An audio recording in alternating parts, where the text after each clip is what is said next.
All right, good evening, everyone. Welcome to Town Hall. Today is Tuesday, March 4th, a little after 7 p.m. We're here for our second budget work session to discuss grants to outside agencies. But first order of business, as always, is pledge of allegiance to the flag. I pledge allegiance to the flag of the United States of America and to the republic for which it stands, one nation, under God, indivisible, with liberty and justice for all.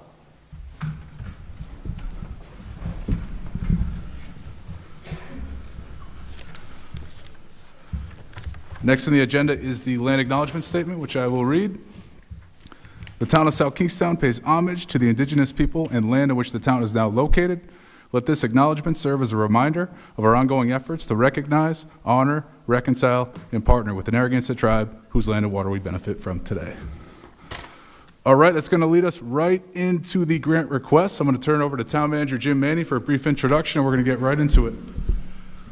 Thank you, Council President, and welcome everyone to 2025-26 request for human services and outside agencies.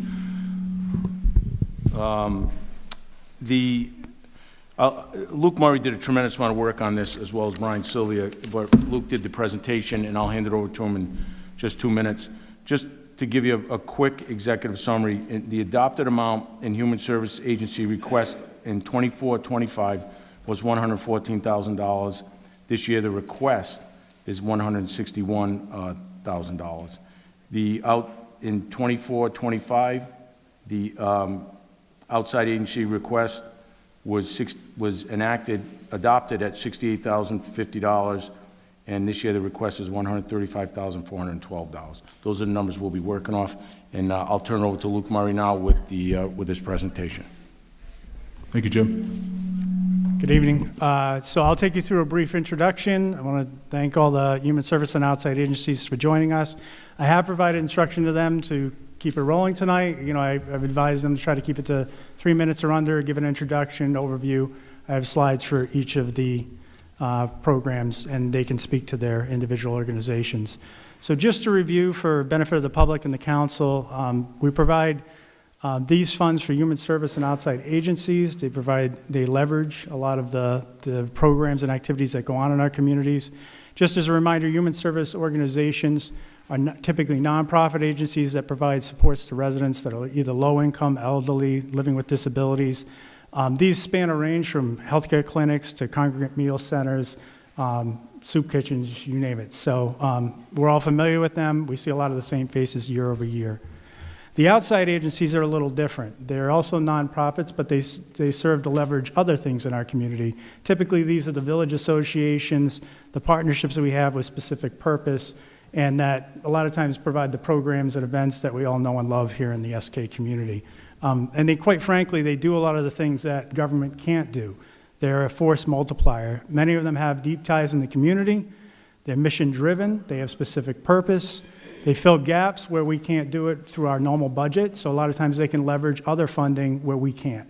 So this, really, the funding that you provide typically is a portion of their budget, not full budget. Although some of these organizations, I will say, what you will be providing potentially is the full budget because they operate on a shoestring. The application process, I always strive every year to make it better and more streamlined. And so this year, wasn't that much different than last year. It's a form fillable PDF. Typically, I send it directly to anyone who's received funding in the past. So I send that email directly requesting applications. It was also posted on the town website. It was posted on the news flash. It was posted on social media. So we try to get the word out to as many organizations. There was a couple new faces you'll see this year, probably because of that. And we always encourage organizations. There's always nonprofits starting up that maybe need seed money to encourage them to apply in. They do need an annual report, a certificate of good standing, and letter of good standing within the past 3 years. This is really just to ensure that these organizations are legitimate, they're operating, they're compliant, right? I am going to be moving to a web format next year, so these organizations could literally do this application from their form. It would be a web-based app. Adopting some new technology to make it even easier to apply in.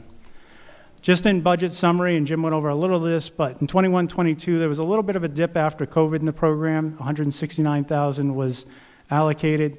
In 22-23, that came back up to about $196,000. If you remember, the ARPA funds were distributed in 23 and 24, so there was a bump there. That was all funded through ARPA funding. And then it leveled back off last year to $182,000, and it's equivalent to what we're proposing this year. And that's through the town manager's budget. Obviously, council has full discretion to increase or decrease as they see fit. This is all discretionary. But that's the trend over time, tends to be between 160 and 200,000 has been the historical on this program. As far as annually funded events, this may be familiar. We do fund the 3 parades through the HSOA. So these 3 parades each get a portion separately, equivalent amounts of $2,300. These organizations appreciate it. I have heard from the VFW that costs have increased for the parade, so it's something that council just to be mindful of, that they may be requests in the future for increases in these amounts because they do pay a lot of these individuals to attend and be in the parade, and their costs have gone up over time as well. So the Veterans Day Parade, Memorial Day Parade, very strongly tied to the VFW, and then the Firemen's Parade, which is separate, for a total of $7,000. So that comes off the top of that $182,000. And again, all of this is still under the purview of council and discretionary. So to summarize, last year, just for comparison, we had 24 applications. This year we have 25. The budget available is essentially equivalent. That's what we had budgeted last year was $180,000. The council ended up allocating $182,000. The requested funds last year was $315,000. This year we're at $296,000. This is typical. We always receive more requests than we have funding. And so it'll be up to you to decide where those amounts should fall. So we're currently approximately $114,000 short if we hold the existing budget line item in accordance with the manager's budget. Do you have any questions at this time? Nope, then I'll move on. Just the last slide here is just typical considerations of the councils of past. You know, the organizational mission, the benefit to the public, and specifically to SK residents. That's typically come up as a priority for council. The ability to leverage additional grants and funding. So I'll have an asterisk on a couple of these slides that identify the organization as providing a match. So that might be something you want to consider. Support of operations versus one-time or innovative initiatives. So this is one-time funding, right? That doesn't guarantee they're going to get funding year over year. We say that specifically on the application. This shouldn't be used solely to prop up operations. Some do, and it's just the nature of their organization, but it's something that we're just always wary of. The capacity to implement projects, so their ability to actually get stuff done, and it's kind of abstract, but the ability to do most good, whatever that means to you. So I'll move into the individual slides. I will tell the organizations that are here. I have a slide for each one of your organizations. It gives an overview of, I'll go to the first one, which is Johnny Cake. So if Kate wants to come up, this identifies your request. So I'll go through the slide, and then you can certainly give a presentation. So the current funding request for this year is $35,000. Last year's allocation was $30,000, so a decrease of $5,000. I'm sorry, increase of $5,000.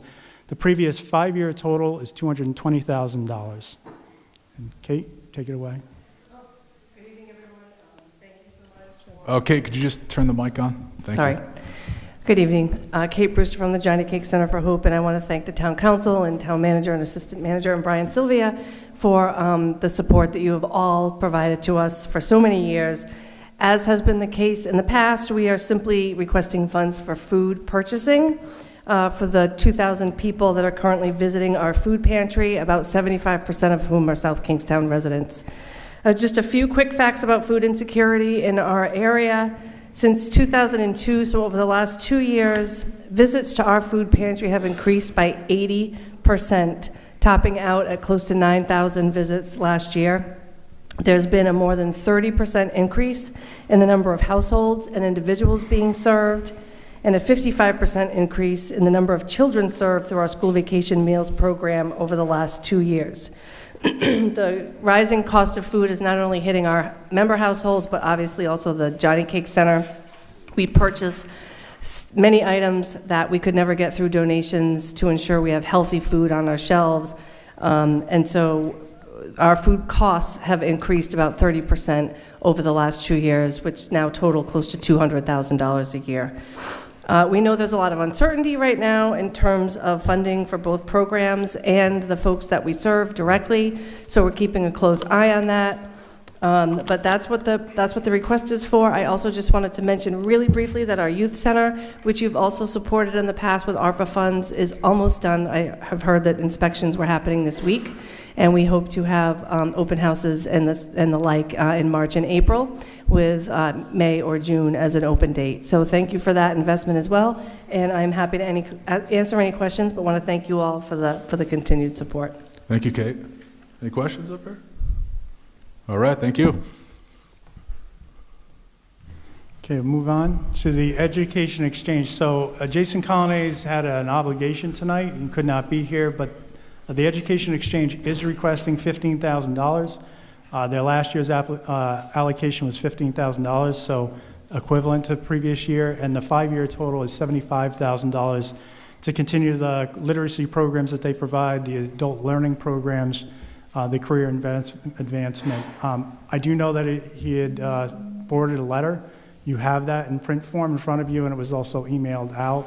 So just giving the case for these funds. So, does anybody have any questions or would like to move on?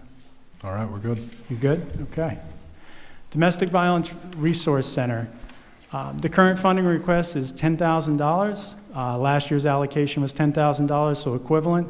Last year, 5-year allocation was $37,500.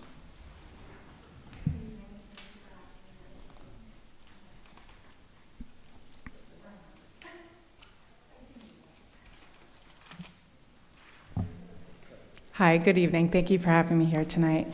My name is Michelle LePage. I'm from the Domestic Violence Resource Center, and we're asking $10,000 for our drop-in center and helpline located at 61 Main Street in South Kingston.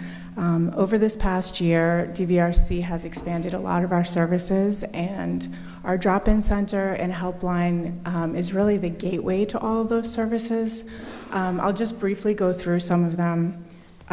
This past year, we added a law enforcement advocate that works closely with the South Kingston Police Department. And this past year, South Kingston continues to be the second highest percentage of clients to DVRC. We also expanded our counseling program, which includes expressive arts therapy for children who witness, and that's also located at our drop-in center, where we also have our support groups. And as always, our residential program offers a safe shelter for victims of domestic violence and their children. We also have transitional housing in the area, and we also have permanent supportive housing, which is also located in South Kingston. This ask is about 5% of our operating budget for that building, and we'd be appreciative of anything that the town of South Kingston can give. Thank you. Thank you. Any questions from members?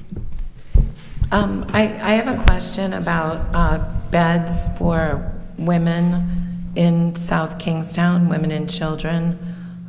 Could you speak to that, the availability? Sure. At our particular program, we have a 6-bed shelter, which is relatively small. Our hopes in the future, I might be standing up here in years to come asking for some funding for expanding that shelter. But we also have transitional housing that we rent in South Kingston, Charlestown, and Westerly. And then our permanent supportive housing, the goal is really to have our shelter clients be able to transition through our program to go to transitional housing and then permanent supportive housing. But as we all know, there's a lack of housing for everybody in the state of Rhode Island and throughout the country. So it's definitely a challenge for our clients to remain here. We are writing grants to possibly expand and to get additional transitional housing in this area. We really find that we serve people from all over. This past year, we served 1,750 clients. And we have people who are coming from urban areas who, when they come down here, it's really, living in a more rural area, it has a lot of benefits, and it really actually, the statistics say that living in a rural community reduces the risk of domestic violence. And of course, having the beautiful surroundings that we have here with the beach also adds to that living in green space. And unfortunately, many of our clients that come into our shelter have to then go back to the city because we are not able to house them here. Thank you. Any other questions? No, I just wanted to, I had the opportunity, I had to call the Domestic Violence Resource Center for a client, and I just wanted to give you kudos that I spoke to a volunteer who then helped me or talk to your court-embedded advocate. Yes. Who was also very helpful to me and very educative and very professional. I just wanted to say it out to the universe that I'd never done that before on behalf of a client, and I feel like as a new entrant into that aspect, it was very well supported for me, and I learned a lot about how to get a restraining order just from over the weekend and everything like that. Thank you. So I really appreciate you saying that. And we work very hard to make sure that we train everyone who comes in, our volunteers, and we've done a lot to build infrastructure over these past couple of years. So, and certainly the law enforcement advocacy program has been very helpful at the police department. So thank you. Thank you. We got one more for you here. If you want to come back to the mic quick, we got another question over here. Hi. Hi. So we're a few years after the pandemic, and I was wondering if you found any new trends post-pandemic that may have changed programmatically how you operate. Everything changed after the pandemic, but I'd be interested in knowing your firsthand experience. Sure. Well, I think all of us can speak to in this room probably that we had to really look at services in a different way.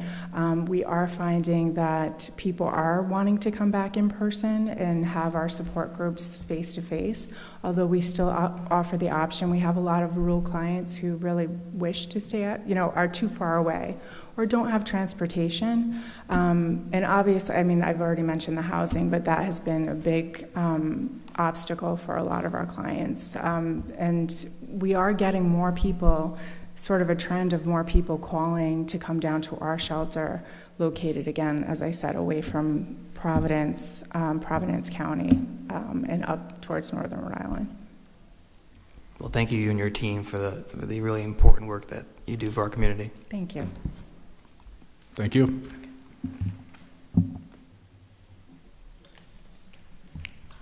Next up is the Warm Welcome House of South County. Their current request is $25,000. Last year's allocation was $10,000. That's an increase of $15,000.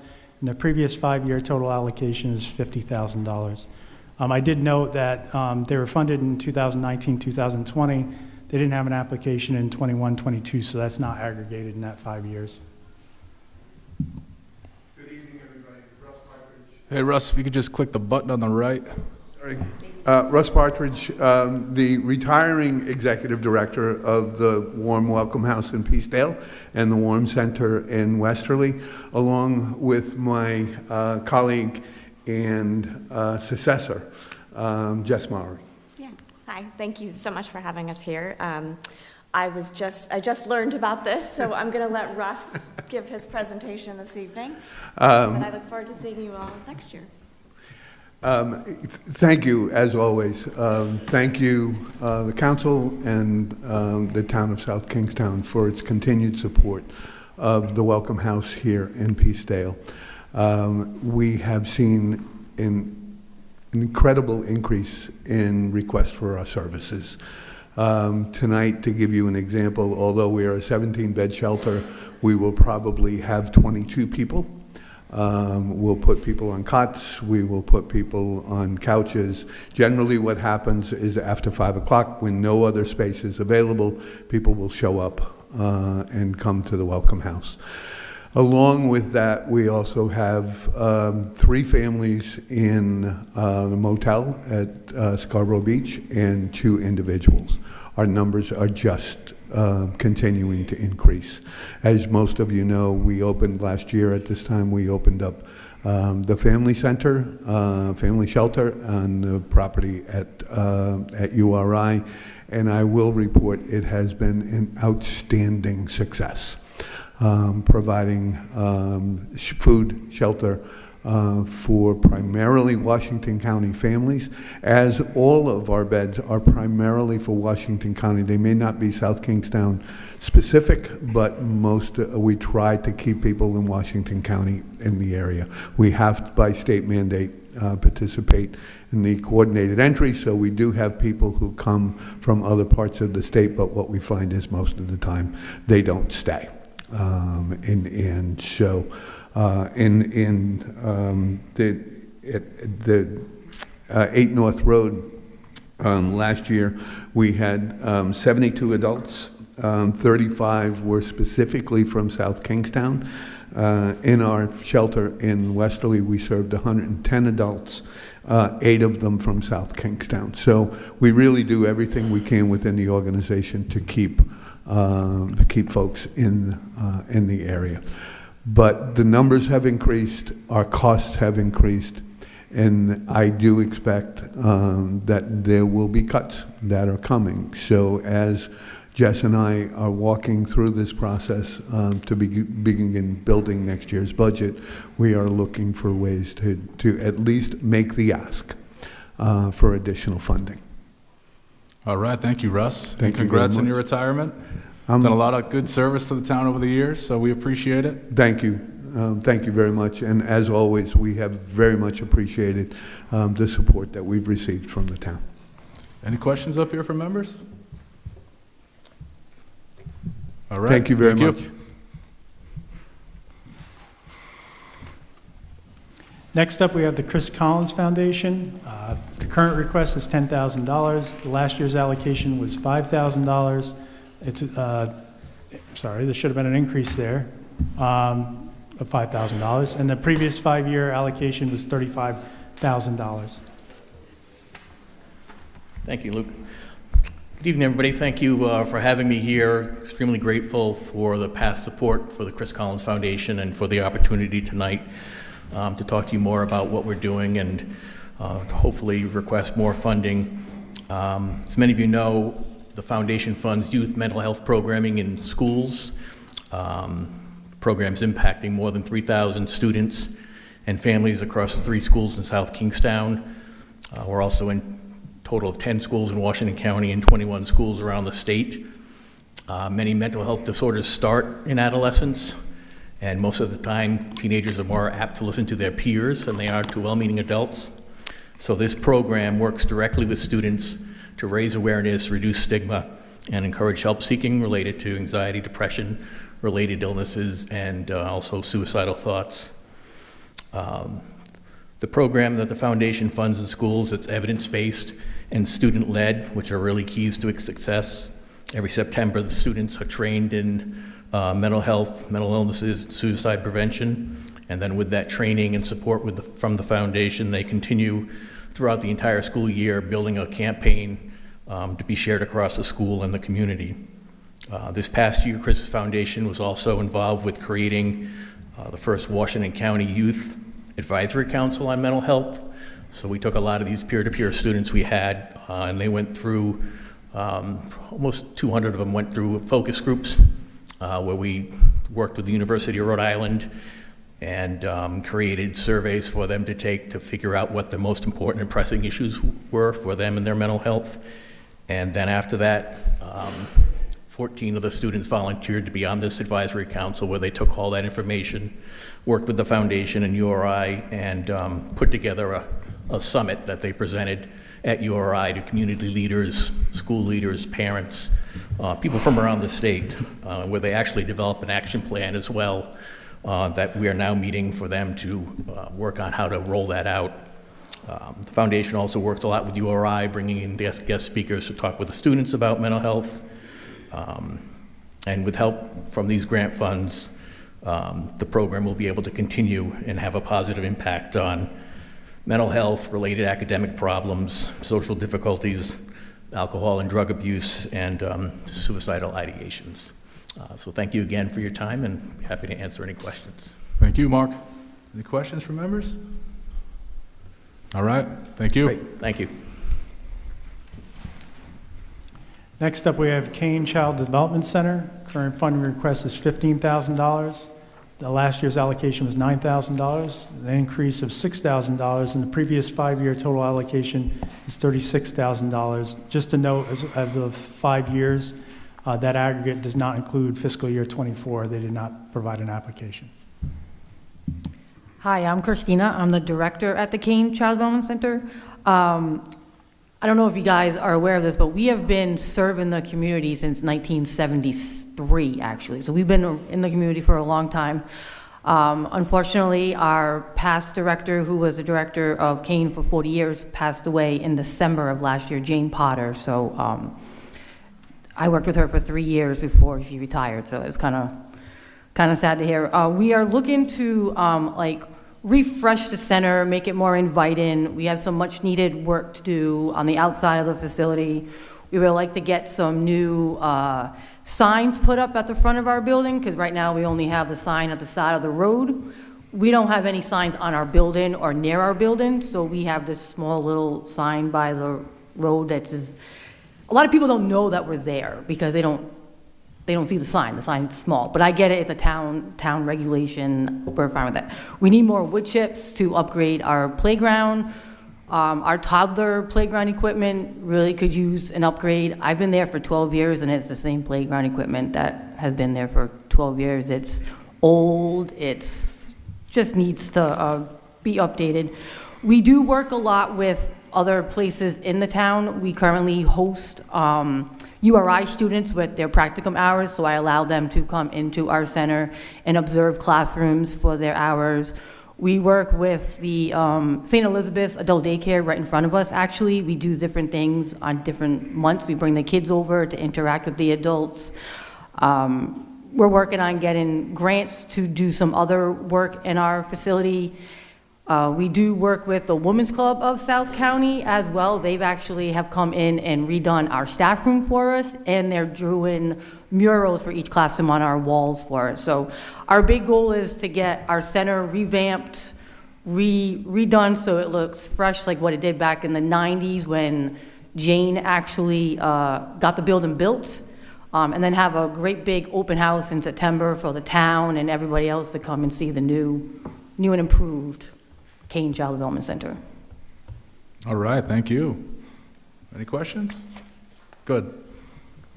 I just had a question. How many children can you service? We can serve up to 40. 40? Are you full? No, we're only at 23, but we have new kids coming in the next couple of months. So everybody's kind of, so we have 23 coming. We're going to have 23 total, but they're all kind of like spread out because a lot of them are just being born. So we have a lot of new babies coming in the next couple of months because they were just born like a couple of months ago, actually. So. But we're growing every day, basically. So you can take up to 40, because I feel like Correct. Every once in a while, people are looking for childcare, and they're posting on social media who does it and where I can do it, and so. Yes, and there's not a lot of centers in SK anymore for people to look for. A lot of them are turning them away because they don't have the room. Right. So, but we do have the room, so. We'll be your commercial everywhere we go. Yes, we're trying to advertise as well, so. No problem. How many infant to, or 6 week to 18 months do you serve? So we can have 8. 8? 8 with 2 teachers, and that's standard that's a Rhode Island standard That's Rhode Island standard. that's, in toddlers, you can have up to 12 with 2 teachers, and you can have 18 preschoolers. And do you collaborate with South County Hospital? We do. We offer the employees a 10% discount. It is actually in their monthly thing that they sent out. They called me the other day to make sure we were still offering that. Thank you. You're welcome. All right, thank you. Thank you.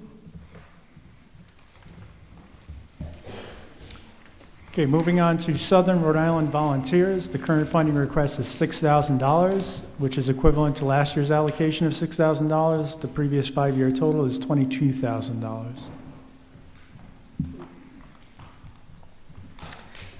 Good evening, everyone. For those of you who don't know, I am Deb Tanner. I am not the executive director. That's Lindsay Bush, but she is previously engaged tonight. Southern Rhode Island Volunteers started in 1981 in Kingston Village. We were then called Seniors Helping Others. It was a peer-to-peer idea program for helping our seniors. Sometime during my tenure as the executive director, the name was changed to Southern Rhode Island Volunteers. Forgive me, I'm 68, I don't remember the year. So we have moved forward with volunteers 13 and older years of age. We service those who are 55 plus years of age. We service 12 communities in the state of Rhode Island, the 12 southernmost.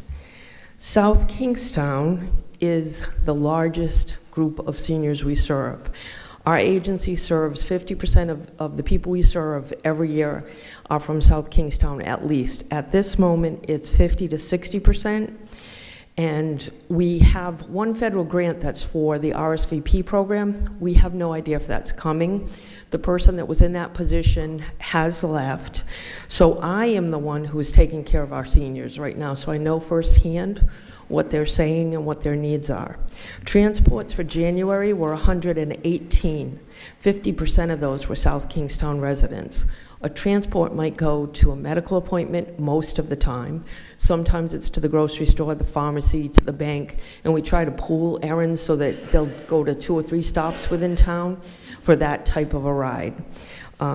February, 56% of 124 rides were for South Kingstown. For this month, March, I already have 78 rides booked and confirmed, and 48% of those are for South Kingstown residents. Transportation is by far the thing that our seniors are most concerned with. The other thing we do is we deliver Meals on Wheels here in South Kingstown and Narragansett. We're delivering it changes because the people who receive Meals on Wheels the intake is done by Meals on Wheels of Rhode Island. We receive the food over at our senior center Monday through Thursday, with Thursday being 2 meals, so each senior gets 5 meals each week. We serve 28 to 34 South Kingstown seniors each month, but again, that changes depending on the senior. In addition to that, we now help people since the pandemic with online grocery ordering, and we're delivering to 22 seniors every week. So Tuesday and Wednesday we take orders, and they can order from Stop and Shop, Shores, or Belmont, because all of those stores offer delivery. If they want to order from a Walmart or one of those stores, then we have to arrange to have a single volunteer go pick up the food and deliver it. So we don't tell the senior where they have to buy their groceries from. They determine that based on the food items they want, their budget, that kind of thing. I try to make it be just like it would be if we were aging in place. The goal is to have them age in place, making their own choices and with dignity, and keep them out of institutionalized settings as long as possible. We are referring at this point about 20% of the time. The issues I am hearing from seniors, there's so much anxiety, depression, mental health concerns for seniors as well, especially the 65 plus population.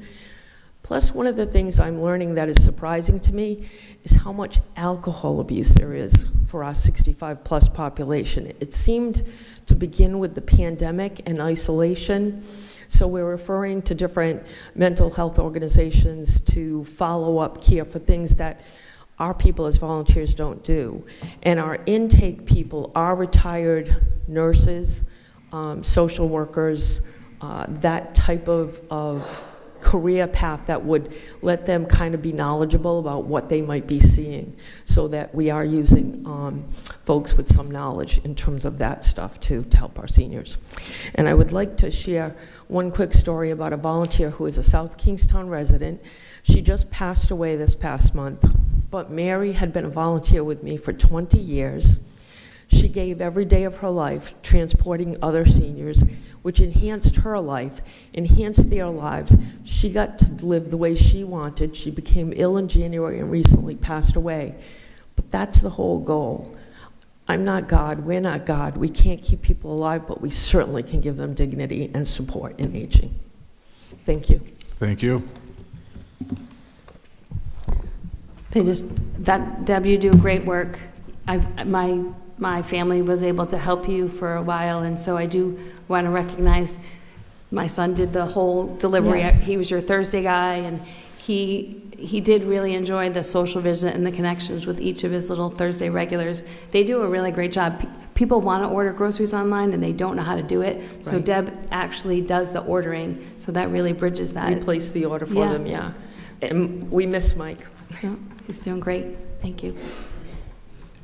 I serve with Deb as a member of the, the Washington County Senior Advisory what is? South Kingstown Narragansett Senior Advisory Council. Okay. So I've become very familiar with the Southern Rhode Island Volunteers Program. And as we sit here this evening, every one of us in this room knows what's happening federally, and that we're all at risk of losing funding of one sort or another. And so what I really want to say is that it's going to come down to all of us to make it through these next few years. And so if you're an active person over the age of 55, please consider volunteering for this organization, because the thing is, we just did a big survey and seniors are reporting loneliness, anxiety, fear, and isolation. And so, like you said, a lot of this did start during the pandemic, but it's continuing, and it's really helpful for you personally, because all of us probably feel very uncertain and maybe scared about what's happening, but if you can just help one person, it makes a big difference, even for you. So I really want to encourage people to look for those opportunities, because we're going to all need it in these next few years. Council President, the survey Patty's referring to was done by that council, and Terry Murphy, our Director of Leisure Services, is currently compiling that so that the town will have it to put on the website. Excellent. Thank you. Okay, moving on to Neighbors Helping Neighbors RI. The current funding request is $5,000, which is equivalent to what was allocated last year. The 5-year total allocation is $24,000. Hi, I'm Lisa Hazelwood. I'm on the board of Neighbors Helping Neighbors Rhode Island. For those of you who may not know, our mission has to do with providing no-cost home repairs to low-income homeowners. We work in 7 or 8 towns in South County, and it seems to me, as I consider some of the goals of the town of South Kingstown and the other towns in our area, some of our mission and our purpose, I think, sort of segues nicely. Most importantly, we take care of helping at-risk families stay where they are, to not become homeless, to be able to live safely and well where they are. We assist folks sometimes with immediate needs. Someone's coming home from the hospital and needs a wheelchair ramp, for example, or perhaps a water pipe is burst, and that's an immediate need. But we also, it seems to me, by helping repair some of the houses that are at risk for low-income homeowners, we're helping to maintain a more stable and adequate affordable housing stock. Rather than the roof leak being the end of that structure, we may be able to tide people over and preserve not only the home for that family, but housing stock for the future. I like to say we're small but mighty. We are asking again for $5,000 as we did last year. Our project budget for the coming year is about $63,000 plus, and half of our income comes from private donations. We have very much appreciated the support of South Kingstown in the past, and the COVID funds also were a huge boost to what we were able to do. And we thank you again for your attention. Thank you. I know that the money that we give you, you use right in South Kingstown. Can you give, for our residents, can you give a couple of examples? And I think a couple years ago, you fixed railings and rickety steps, but. Right, I am not usually the person who does Right. this presentation, Okay. so I'm probably less well-prepared than I should be. That's okay. I can't give you a story this year, although I did read about those stories from, I think, last year. Yeah, I'm sorry, I can't. In the past, I think you've helped people who didn't have like a working sink. They were using their shower for water. It was an elderly couple. I mean, Right. They're really like dire situations, correct? Absolutely. We're also finding ourselves doing more and more roof projects. No one wants to put a $5,000, $6,000, $7,000 roof on a home, but we are willing to do that. We're working obviously more and more with contractors, a lot of plumbing issues, yeah, often windows, doors, sliders are something that we can do. Furnaces sometimes, oil tanks, water heaters. I mean, sort of the big ticket items are where we find that people really cannot afford to have those repairs done. And so we do them at no cost to homeowners. If you were a member of the audience or you were listening at home and you're saying, hey, I may be a low-income resident of South Kingstown and I may need some help with my outside. Please find our website, Neighbors Helping Neighbors Rhode Island. And one thing that I would love to do is to work more closely with the town to identify those at-risk homeowners that people in the zoning department and elsewhere may be aware of, so that we can continue to make sure that we're serving people in the towns that support us. Sounds like a job for Jamie and Jamie. Jamie and Jamie, all right, I'll look them up. So I was going to say, if you have like a piece of marketing literature, I would just leave it with Jamie Gorman, and maybe they can have it at the desk, or Sure. it can be part of something, maybe, Nicole, that we have at the municipal court on court days. Most definitely, that is definitely a resource that we can hand out. And we do often sort of talk in churches, sometimes senior centers. It's sort of cyclical how we sort of reach out for applications. Thank you. Thank you.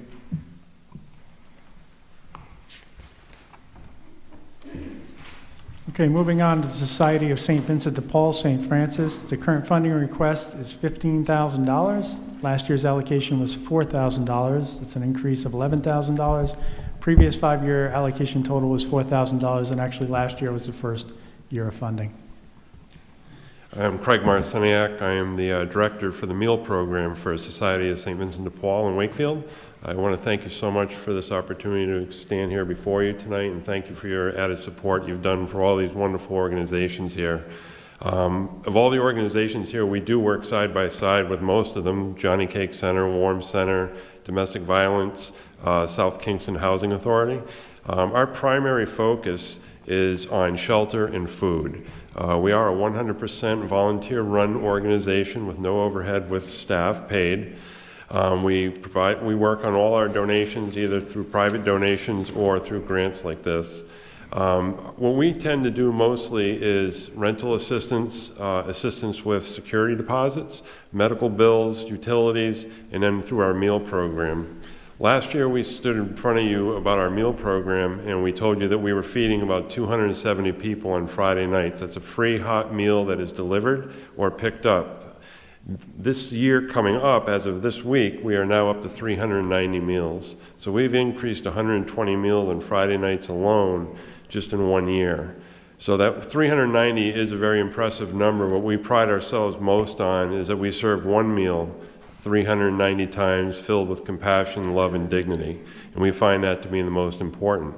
And just as we just heard with Neighbors Helping Neighbors, as we deliver our meals, those people are our eyes and ears in our community. They are seeing our elderly or our shut-ins out there who have those minor home repairs that need to be done, wheelchair ramps, or a lot of times we'll get contacted by South County Hospital of somebody coming home that really needs assistance with having handicapped rails put in, showers made safe. And we have about 130 volunteers now with our organization. And we put out the old bat signal, and we let people know this, and within a couple of days we can usually take care of almost anyone's needs if it's a minor home repair or a safety issue. With our meal program, In July of this year, we are planning to add an additional day on Monday, which will jump our numbers to about 850 to 900 meals a week that we'll be serving. So the money that we are asking to be allocated for us this time is for refrigeration and other things that we will need to be able to continue to be food safe through the health department as we're serving all our neighbors in need. Thank you. Thank you. Any questions from members? Go ahead. Where do you prepare your meals? Currently, we are preparing them out of Peacedale Congregational Church. Our organization's out of St. Francis of Assisi. We have a new kitchen that is being built over $500,000, and it will be complete hopefully by July. That's our target date. So that is why we will be increasing. Peacedale Congregational Church does a Wednesday program, the Peacedale Dinner Table. We jumped on with them 4.5 years ago, and Sylvia Blanda does a great job. We have just simply outgrown it there. They are currently doing about 225 meals. As I said, we're doing 390. We're not saying, no, we have the volunteers, we have the money, for the food, and that's why we're not saying no to anybody. We know the needs there, and you talked about, what's going on in the government right now, SNAP benefits being cut, and also the deportation issues. What we're seeing is a lot of people may be here legally, but they may know somebody who's not, and they're afraid now to go for their SNAP benefits. So that's putting an added increase on the pantries such as St. Peter's and Johnny Cake, and then the meal programs, Peacedale, and what we're doing. All right, thank you. So eventually in July, potentially, there'll be a Monday meal, a Wednesday meal, and a Friday meal available. And then also a Thursday night meal we'll be doing in person. We're actually going to be modeling the Soul Kitchen out of New Jersey, Okay. Where it's an in-person dining experience where you come in, you pay if you can, if you can't, you don't. And we're doing that in an increase. We want to be able to increase community, the sense of community. If you can't pay for a meal, we don't want you to stay at home because you're embarrassed. We want you to come out. And if you can't pay, we'll ask that you come back another day, maybe full of napkins with us or do something, but be part of the community. Are you looking for volunteers? Always. Okay. And how would they get in touch with you? Or they just go through the church? Yeah, go right through. We also have a website, kitchenofhope.com, .net, sorry, kitchenofhope.net. Thank you. All right. Any other questions? All right, thank you. Thank you. Moving on to a first-time applicant, the Galilee Mission. The current funding request is $20,000. They did not receive an allocation last year, and the previous 5-year total is 0 because they are a first-time applicant. I think we're number 25 on your list today. Good evening. Thank you for having us. My name is Lynn Serra. I'm the Executive Director of the Galilee Mission since 2011. I appreciate your time and receiving our application. Galilee Mission is a human service organization that supports not only residents of South Kingstown, but the surrounding communities too. We treat people who are economically challenged, may lack suitable housing, living with substance use and mental health disorders. 90% or better of those that we serve are Medicaid recipients who usually use the community resources. We're very well connected with everybody here. Although our clients seem like a detriment to the community and an exhaust on the community resources, we've seen that engaging them in treatment and setting them back on the path to sobriety, providing mental health services, has been a positive impact on them, on their families, on their jobs, and their community. With the help of this grant, we'd like to expand into family counseling. It was nice to hear that everybody has like so many great things here, but I was asking for something very, very specific. Currently, our clinicians, the ones that we work with on a daily basis, are licensed to provide patient-centered counseling specific to substance use. We want to take it one step further. As stated in my proposal, we'd like to offer help to families. Substance use does not happen in a silo. There are many people affected by it. Husbands, wives, parents, sibling. In my request, it was for an LMFT, which is a licensed marriage and family therapist, who to date we have been not able to find one. So what we did was we recently have been given an opportunity to recruit one, a girl in training in collaboration with the University of Rhode Island. We're working together. This grant will directly afford to fund this collaboration and continue this position for the remainder of the year at a part-time level. Once practicum hours are completed, licensure is achieved, and they'll become a fee-for-service provider. So initially, what we're asking for is not sustainable. But by the end of the year, next year, this person will be sustainable, moving this project forward. Instead of counseling one half of the person and sending them to a provider for the other half of the counseling, another provider, it makes sense to provide everything, a continuum of care under one roof. So I'm asking to expand our services. All right, thank you. Any questions? Okay, thank you. Thank you. Next applicant is St. Peter's by the Sea. This is another first-time applicant. Their request is $5,000. They're obviously first time, so they have no previous allocations. Good evening. Thanks for having us here. St. Peter's by the Sea hosts the community market. The community market is a food pantry. We serve about 800 people a year. It's an independently operated and funded outreach of the church.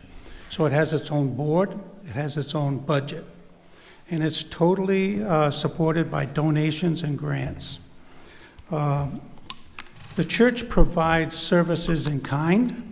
We have fellowship hall that we utilize one day a week for the distribution of the food, and then we have to pack everything up, store it away. Next week, do the same thing. So it's a little labor intensive, but it's totally volunteer operation.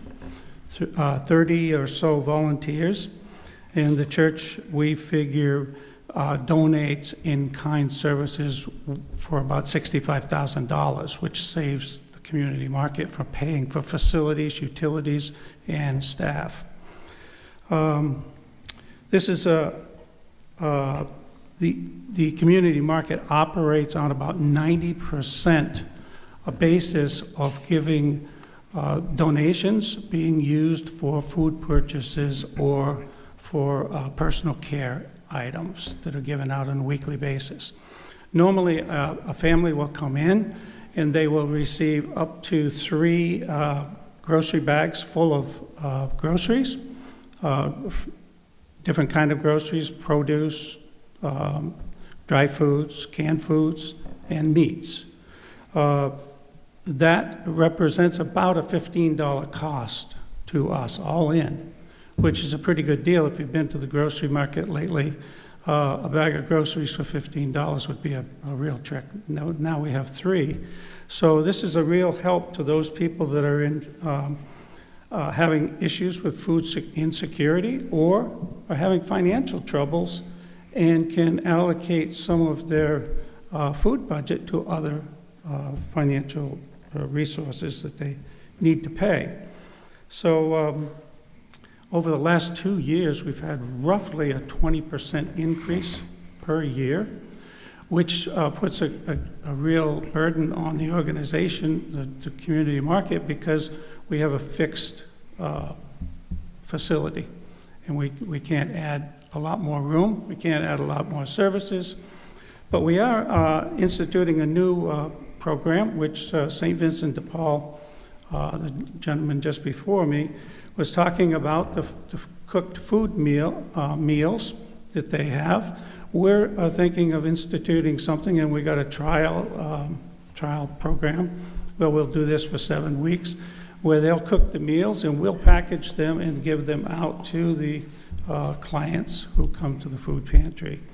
It will be offered to anyone with any age group, and we'll do a test run with plant-based meals to try to reduce the cost of the meal, but yet provide good nutrition.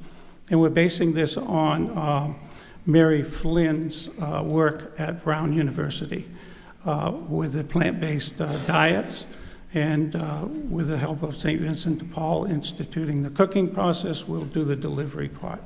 So it's that's an add-on of about $15,000 program this year. So any questions? Any thoughts? All right. Thank you for hearing me. Thank you.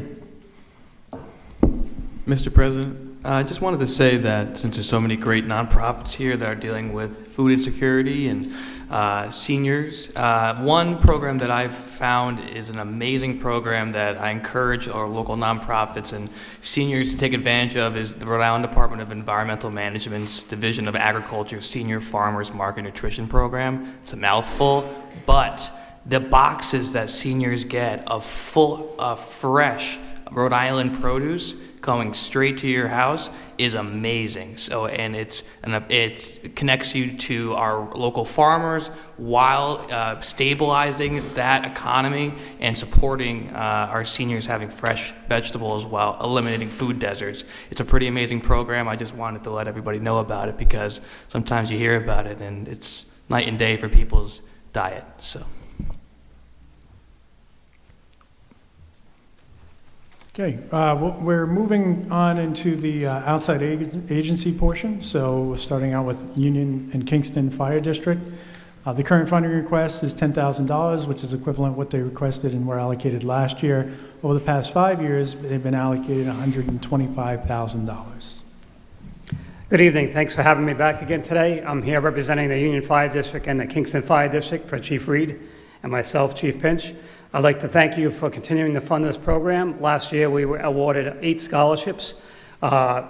Students receiving those scholarships attended the University of Rhode Island, Rhode Island College, George Washington University, and the University of Maine. Topics of ocean engineering, mechanical engineering with specializing in German as a second major, and also some training in EMT and cardiac class. Some of our firefighters have moved on to be paramedics in the town of South Kingstown, which we're proud of, and many of them move on to be career firefighters and continue to come back and serve their community, which is very helpful to all of us. But for recruitment and retention, it's a very beneficial program, and we would appreciate if you could support us again with that again this year. Thank you, Chief. I want to ask you, how is recruitment? I know it's always sort of an issue trying to find interested persons to be volunteer firefighters. This has helped, I hope. Retention, recruit people. Can you talk about it a little further? Yeah, it has helped a lot. I would say we're in a lot better place this year than we were last year. Many of you may know, or I don't know if you know, everybody knows, but we are running a class at the high school this year, a career and tech class in firefighting, and I'm lucky enough to be teaching the class. I enjoy the 17 students that I have. It's been a lot of fun for me as well. And all of those students had to join one of the stations in order to be in the class. So, and with that, as you know, high school students, when they get into something, they usually bring other friends with them. So it's been a good influx of people and younger people into the department. So we're very excited about that. And we also just learned that enough students signed up to run it again next year. So we'll be continuing that program at the high school. Excellent. Great. Any questions? So last, not this time, but the cycle before, we got you Scott packs and the other things. Is it, how did all that influx of equipment work for you? I know we got Scott packs, but Kingston got something different, and you got... Yeah, we received air packs from the opera money, and we really appreciate that. Being a bigger department, having 8 stations that I'm in charge of, as you know, besides the people and the vehicles, the air packs are the most important thing that firefighters have. They've gone up tremendously over the last few years, and they also have a short lifespan, 15 years generally. So once you get them with 8 stations, it's almost like you're always buying new air packs. So we really appreciate that. But the cost to outfit one person with an air pack and a spare bottle can be almost up to $10,000 now. So you can imagine we maintain almost 105 air packs in the district. So it is a big expense. So anytime we can get help with that, it's very appreciated. And just one last question. Sure. So you gave out 8 scholarships last year. Mm-hmm. So will you give out 12 this year? Or what do you do if you can't expend all the money? What do you do with the? We always give out all the money. You do always give out all the money. Yeah, the scholarship amounts vary depending on what the student's need is and where they're attending. A lot of times, if it's an EMT class, that's generally under $1,000, so that gives us some money to give somebody else maybe $1,500 or $2,000 if they go into George Washington University, for instance, or University of Maine, or one of those, depending on the program. So, and just to remind everybody, it's open to members, family members of the district, and also seniors from South Kingstown High School and the Proud School who are going to go into a field of emergency medicine of some type or public service. Awesome. Thank you. Oh, you're welcome. Chief. Yes. Loved serving under you down at the harbor. When's your next live burn at Asa Pond? Well, you know, as the weather gets a little better, we'll be doing some live burns over at Asa Pond, but the cold weather, we can't burn too much when it's below freezing, but we'll be back at it again soon. The students will be coming over too in the spring to do it, and we look forward to that. So we'll be back at it soon. Excellent. Well, keep up the great work. Thanks. Appreciate the support. Thank you, Chief.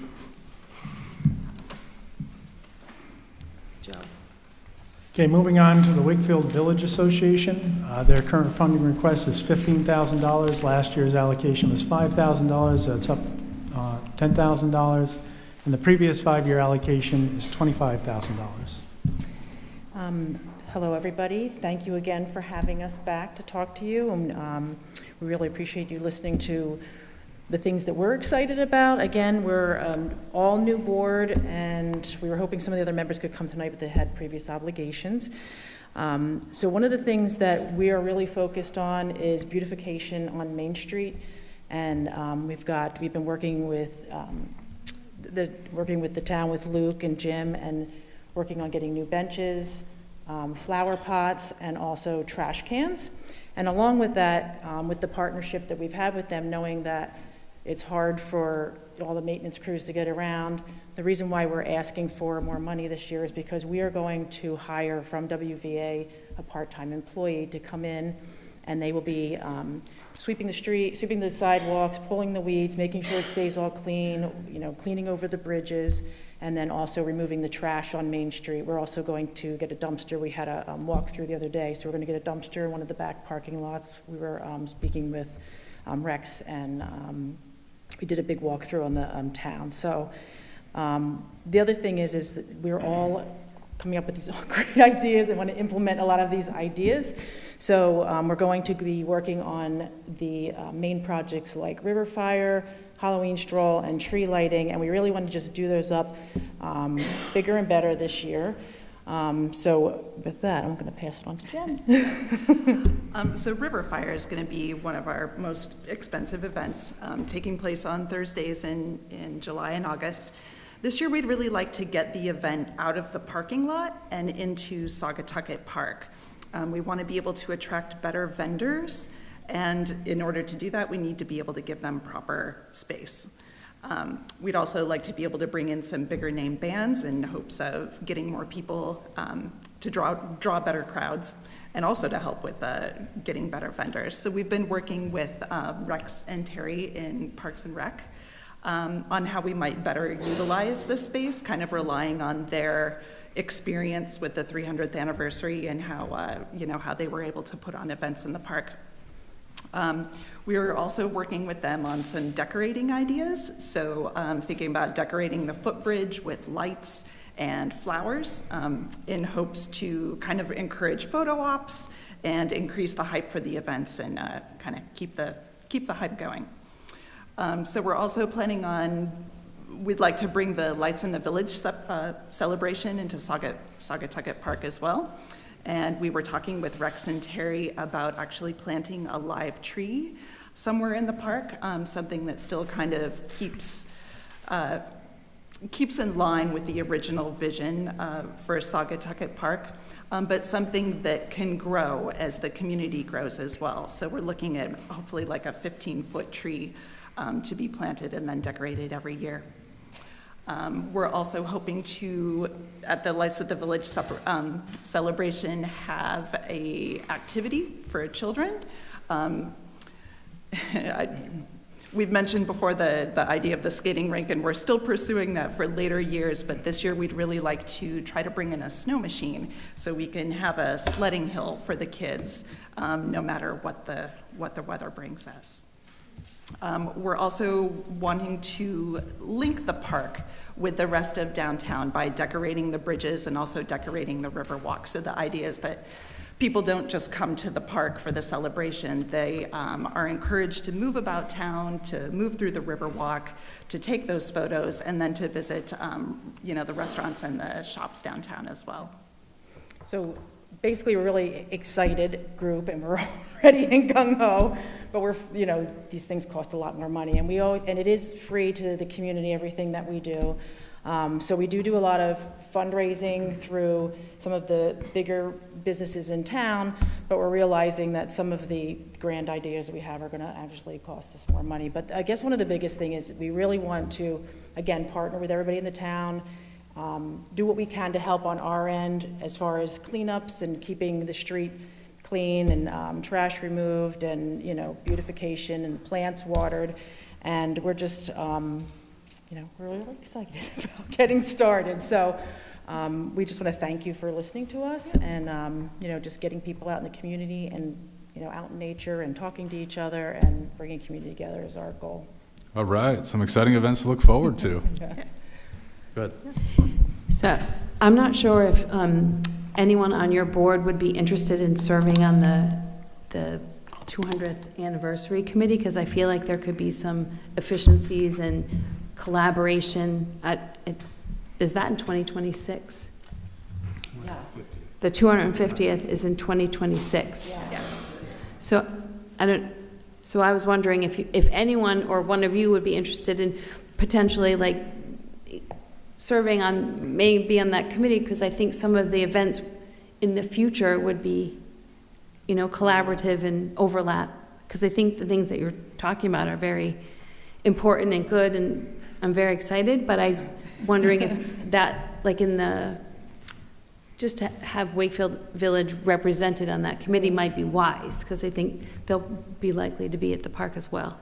Is there a way to, like, get an email out to us and kind of let us know what it involves so we can kind of present to everybody? And because everybody's running businesses too. Yeah. We just want to make sure that, you know, Even our if- spouses don't kill us. Right, or even if you send a designee just to be paying attention, just to gather information, not necessarily serve on the committee, Oh, but just okay. attend the meetings. Yeah. Yeah, I think that would be a great Yeah, and then, collaboration, yeah, for and then sure. even if we, like, you know, one person goes 1 week and another one goes 1 week, I'm sure we could figure Yeah. that out. And then the other thing I had a question about, I don't know if it's for Luke or for Jim, but we had a memo about purchasing of benches and things like that, correct? That was 2 weeks ago? Yes. Yep, I brought that to council for the purchase through the ARPA funds for planters, benches along Main Street. This is tied to that effort. We have had communications, and Okay. Jim might want to speak to that. It was $200,000 was approved by the council. Right, I remember that, so I don't want this group to be duplicating the efforts that we might be already doing, but you're already in communication. Yeah, we're all in. This is the group. This is the Yeah, group. we meet with them, and they're the ones that gave us the idea on it. So, So then, would we be funding them through that 200,000, or? No, so No. that's just for the purchase of the actual elements. The concern was, if we're going to go in on this effort, right, we've had planters there before, and we've expressed that as additional, right, additional maintenance and things that we can't currently support with our parks crew. So the WVA stepped up and said, well, what if we hired a seasonal to literally, you know, and then we're talking somebody, maybe high school, somebody college, go up, seasonal job for the summer, walk up and down, trash. You see this in Providence a lot, where they have in the urban centers, where crews are doing cleanups and making sure the flowers are watered and everything's looking good. It's our primary business district. So we're doing our part of the town by putting the elements in. We've asked the WVA to step up on their part. So, just as a point of clarification, I know that there was a change, but in the past, I think the Wakefield Village Association has sponsored things like Oktoberfest, and I just wonder, is that not associated with you guys anymore? So since we've come on, it has not been. Actually, Ken, the owner of Phil's, and the Contemporary Theater did that. Way back, it was my understanding that WVA did do that, and then those two businesses took it over because the majority of it kind of ended up in their parking lot. So I'm not really sure if that's going to happen this year, but we do, all of the river fires are, you know, free to the community. We're doing a Halloween stroll, which is free to the community, and the businesses, we give them candy to hand out to the kids and everything. And then another big one, we want to really make a big event this year is the holiday, well, it's not a holiday show, like a tree lighting.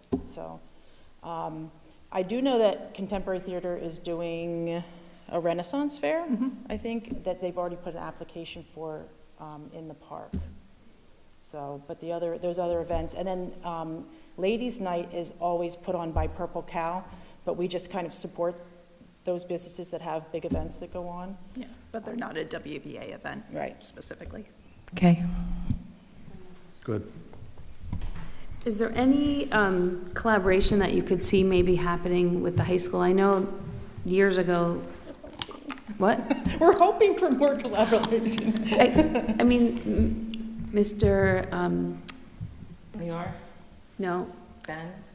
the agriculture guy. He's retired now. O'Malley. Mr. O'Malley. I was like McMalley, but that's not it. Mr. O'Malley used to run agriculture classes. Is there some sort of way that we could get students to maybe grow the plants for the planters and sort of create your workforce that way? Maybe not this year, but maybe. Right. We'd love it.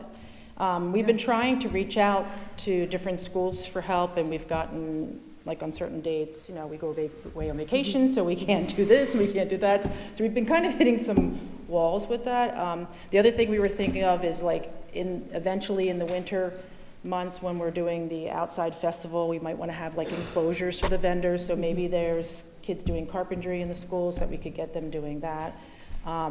Another big thing we've thought about is having a farmer's market.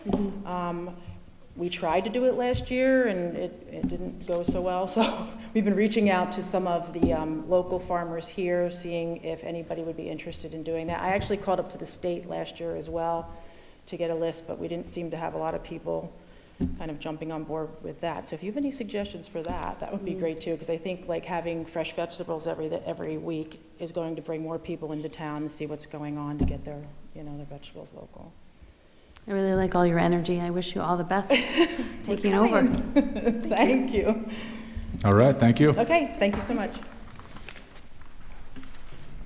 Okay, moving on to the Southern Rhode Island Chamber of Commerce. The current funding request is $15,000. Last year's allocation was $9,000, so it's an increase of $6,000, and the previous 5-year total is $45,000.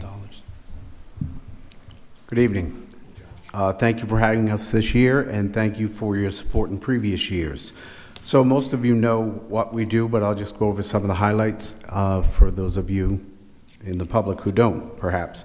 One thing I want to mention before I start, though, is that the Chamber of Commerce maintains an online community calendar, and I know that a lot of these nonprofits will hold events over the course of the year.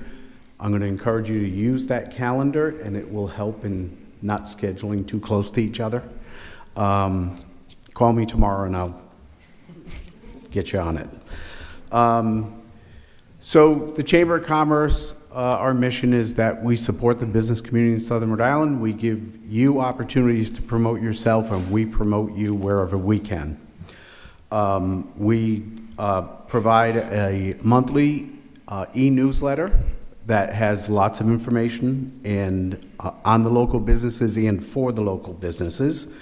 Couple of things that we do related to the community. So we run a gift certificate program that is no cost to the participants. We have over 220, I think, businesses that accept the gift certificates.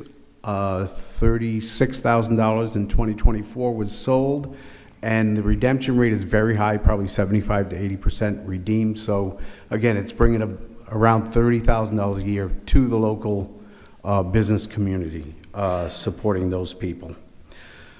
We have focused over the last 18 months or so on a building and education program that's getting pretty active. So we probably 2 to 3, maybe 4 times a month. For the last 2 days, we have one of our members that does food safety training for the restaurants. They were in our building for the last 2 days. Usually 2 or 3 events a month that we do that is open to members and non-members, and at this point we've been able to keep them all no cost. Let's see, Chamber Coalition, most people's eyes glaze over when I talk about this one, but so we, with 7 other chambers, have formed a coalition. We've hired a lobbyist, and we keep the business community informed about legislation that is potentially either good or bad for business, and also we may ask them to write a letter to a state rep or a senator, or even testify if that's needed. We run the South County Greeter Program, which is we take 20 property transfers a month, primarily in South Kingstown. And we have about 55 of our members who put some sort of a free welcome gift to the new homeowner. And myself and Lori in my office deliver those 20 bags a month. And we get great, it's funny, we'll walk up to the door and people are kind of opening it a little bit, and then we have a gift for you and welcome to your new home. And they'll have us in for lunch or stuff like that. We also, one of the things that we do is we have a business and community guide that we publish every year. It's a directory of our members, but it has a lot of information on the communities in Southern Rhode Island, and we distribute 10,000 of those a year. So the increase in our ask this year, we've been at 9,000 for a number of years, and while we certainly appreciate it, we all know that things are getting more expensive every day, and the same is true for us. And we know that a lot of our members are seeing that as well. So we've been able to maintain our due structure. We have a flat due structure. It's not tiered like most business organizations. You pay the same rate whether you have 1 employee or 100 employees, and we've had that same dues in place without an increase for probably 7 years at this point. So we've been able to hold the line to our members. Again, we have just shy of 600 members. About 56 or 7% are in South Kingstown. Any questions?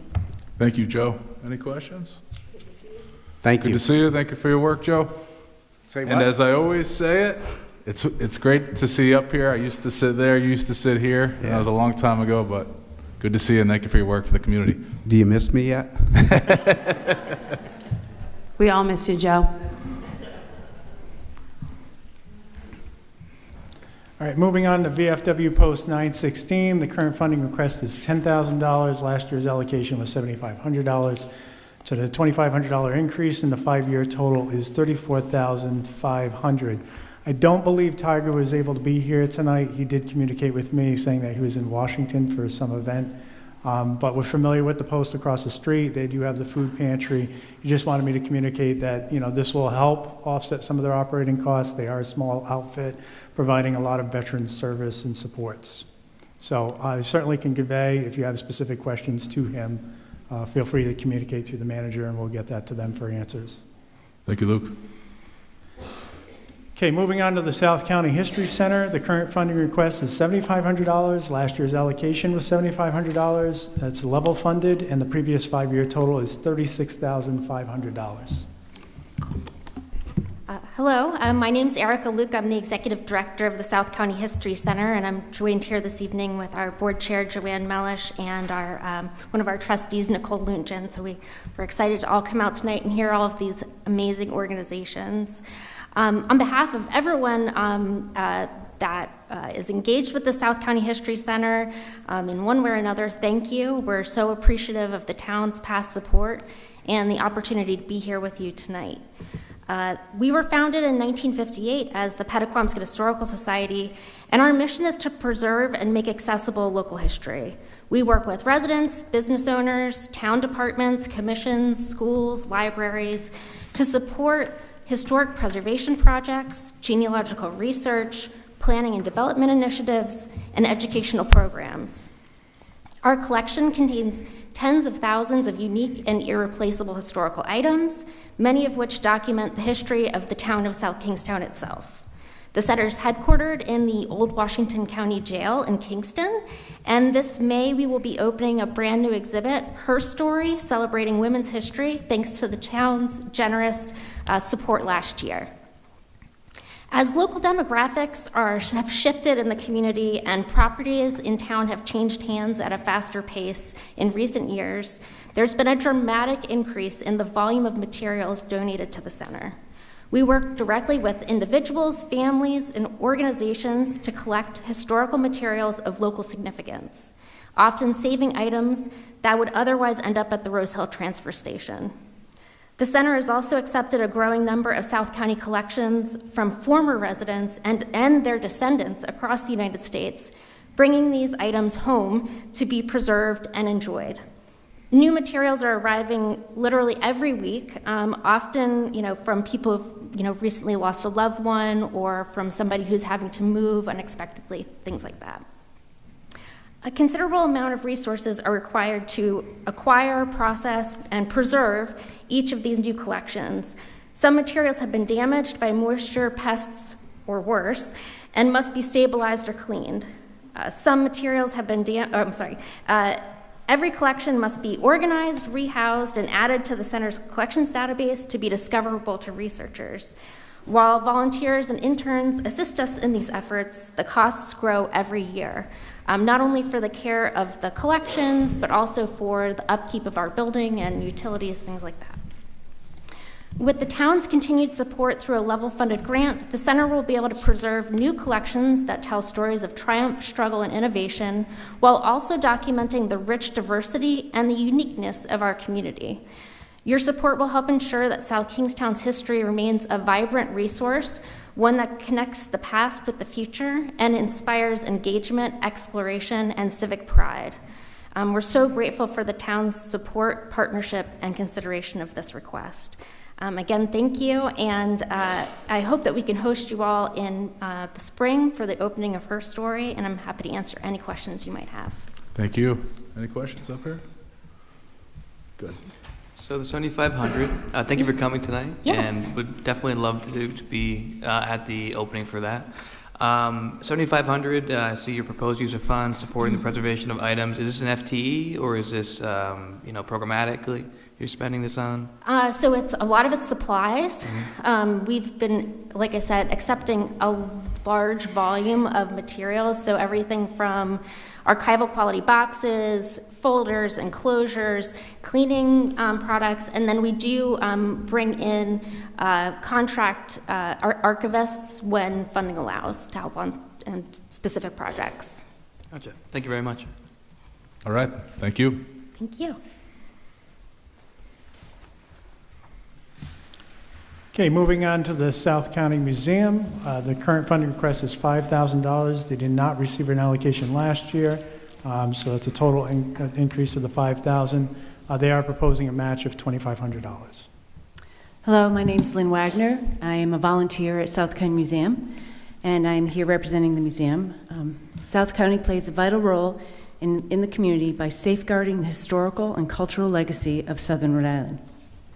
Our work ensures that future generations can connect with the past, understand the evolution of the region, and appreciate the traditions that continue to influence our lives.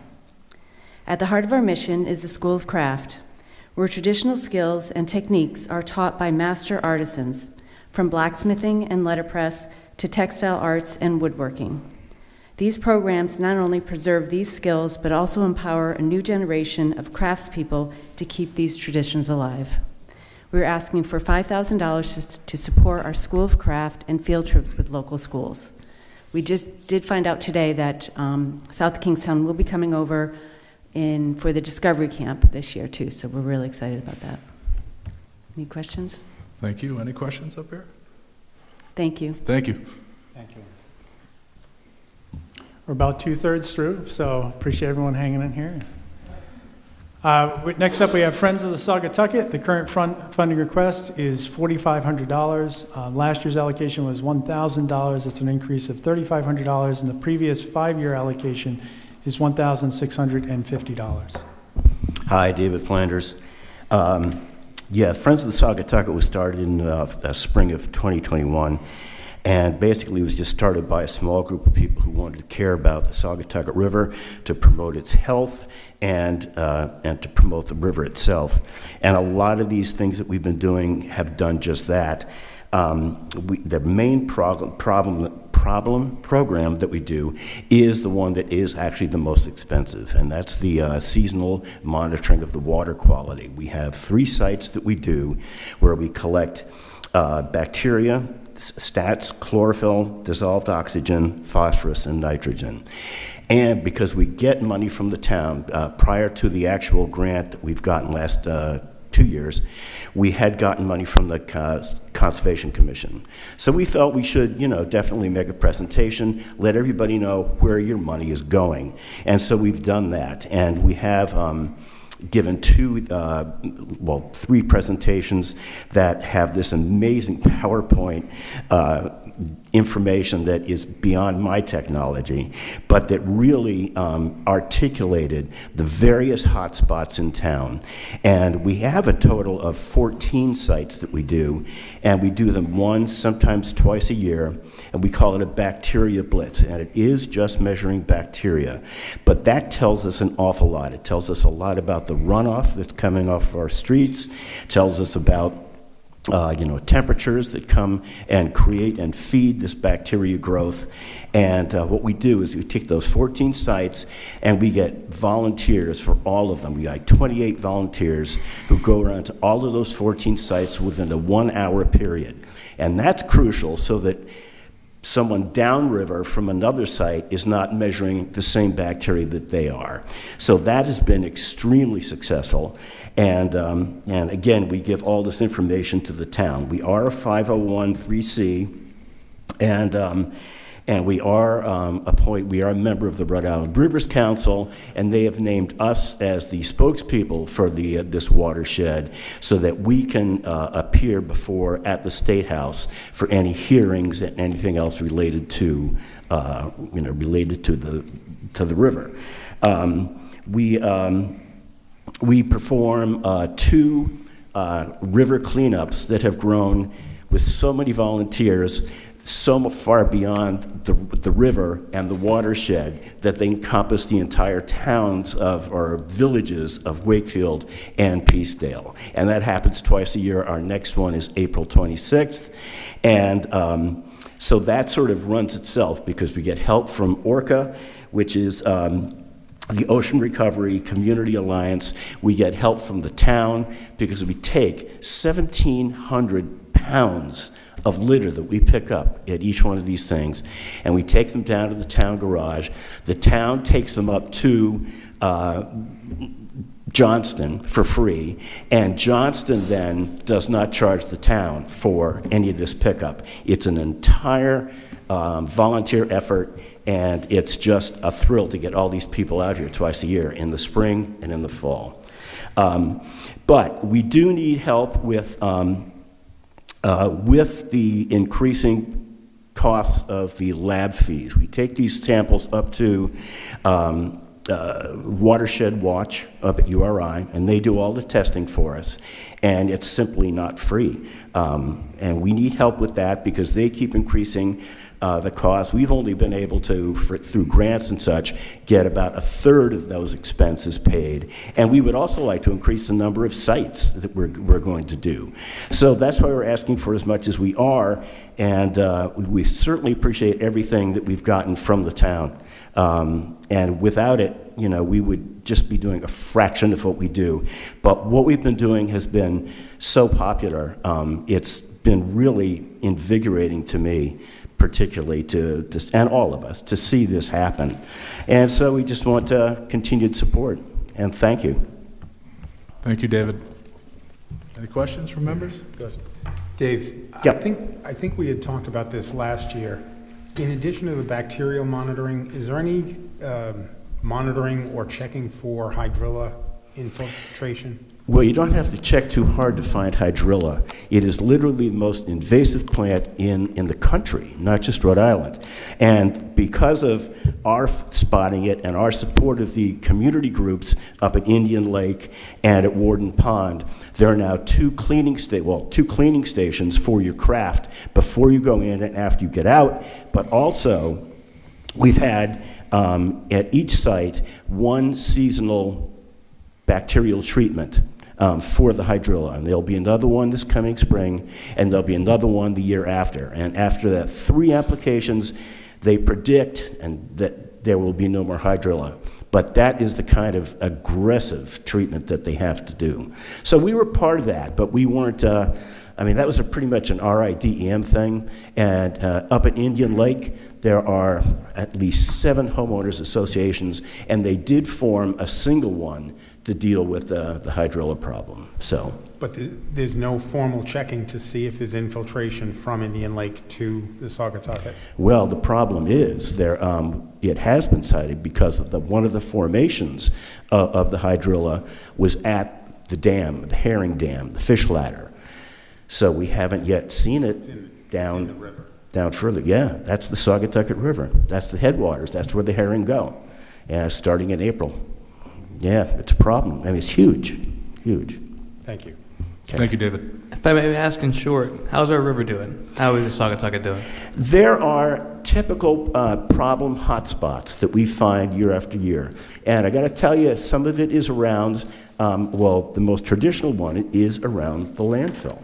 And, we see the trucks come in. We have documented pictures of this green whatever that is just falling out of a truck. It's liquid, and they've dumped their goods, and they're coming up, and there's still liquid matter in the truck, and it flows down. Is that the primary reason? We don't know. But we just measure the data, and that is a hot spot. The waterways around the transfer station. A bacterial hotspot. Is that? Yeah, primarily. But also, as I said, we test for all these other chemicals, and I don't know the results of that. I don't have that data. But the data is in the possession of the town. You can talk to Jay Parker, who is the staff person for the Concom, and he's got it, particularly from the the last couple that we've done. So he's a good person to contact. He's on top of all of that. Thank you. Thank you.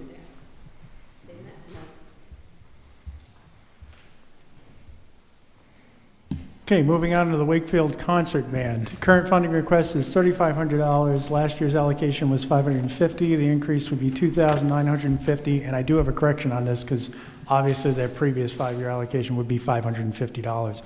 There was no funding provided from 21 to 24. Good evening, everyone. My name is Jeremy Walsh. I'm here representing the Wakefield Concert Band. I'm on the board. I just joined the band about 2 years ago, so I don't have too much by way of the history, but I can tell you what we've been doing for the past couple of years. We provide about a dozen free concerts a year, 10 of which happen here in South Kingstown, on the town green for Memorial Day, as well as down at the marina.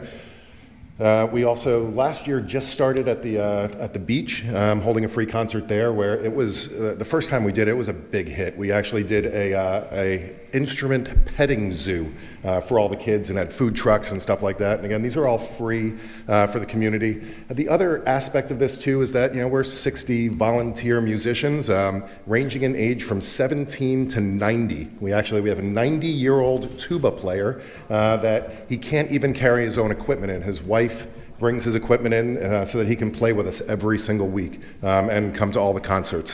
So we provide both, entertainment for the community, but also a place for musicians to go and practice their craft on a weekly basis.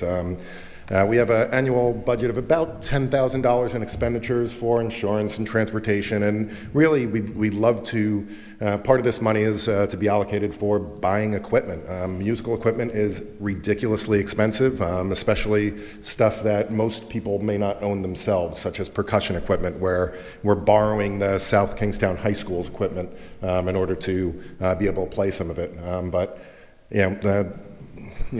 Music teachers are lending their own equipment to the band just so we can have, for example, a bass clarinet or an extra French horn. So that's what we're asking for. And again, we're service for the community, and it's both on both sides of it, both for the musicians and for the people that, a couple of hundred people come to each one of these concerts. I did listen to the discussion from last night, just to address a couple of points of that. Yes, we do collect funds. We do have little collection buckets out at each one of our concerts, and people throw a couple of bucks in. Those go directly towards operating expenses. We do a $1,000 scholarship to budding musicians from the high school. We just started that a couple of years ago. I know in years past they had made some donations to the hospital. That has not been the case. That's not our primary purpose for existence. We're really there to perpetuate ourselves and the band community. So any other questions or things I can clear up? I know there was some discussion last night about it too. Any other questions? Awesome. All Thank right. you. Thank you. Thank you, John. Moving on to SK Housing Authority Services and Development Corp. This is the nonprofit arm of South Kingstown Housing Authority. Current funding request is $20,000. Last year's allocation was $18,000. That's a $2,000 increase. And the previous 5-year total is $54,000. Okay. Good evening. My name is Katie Fagan. I'm the Assistant Director of South Kingstown Housing Authority. I'm here tonight on behalf of the SKHA Services and Development. That is the nonprofit affiliate of the South Kingstown Housing Authority.